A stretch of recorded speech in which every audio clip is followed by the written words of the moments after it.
Hello అందరికీ welcome back to my channel. ఈరోజు అయితే మన ఛానల్లో షెజ్వాన్ ఫ్రైడ్ రైస్ ఎలా చేయాలో చూసేద్దాం. ఫస్ట్ ఆనియన్స్, టొమాటోస్, క్యాప్సికమ్, మిర్చి అన్నీ కట్ చేసి పెట్టుకోవాలి. ఇది షెజ్వాన్ ఫ్రైడ్ రైస్ మసాలా. నేను మష్రూమ్స్ని కుక్ చేసి కట్ చేసి పెట్టుకున్నాను.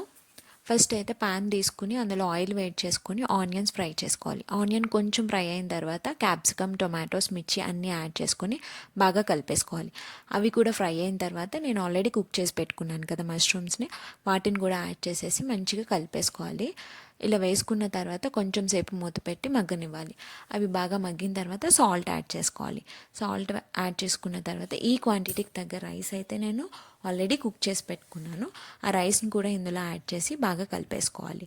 బాగా కలిపిన తర్వాత లాస్ట్లో schezwan fried rice masala add చేసుకుని మంచిగా కలిపేసుకోవాలి. అంతే, షెజ్వాన్ ఫ్రైడ్ రైస్ రెడీ అయిపోతుంది. మనం రెగ్యులర్గా veg fried rice, egg fried rice ఇలా చేసుకుంటూ ఉంటాం కదా, ఎప్పుడైనా వెరైటీగా తినాలనిపిస్తే ఇది ట్రై చేసేయండి, చాలా బాగుంటుంది.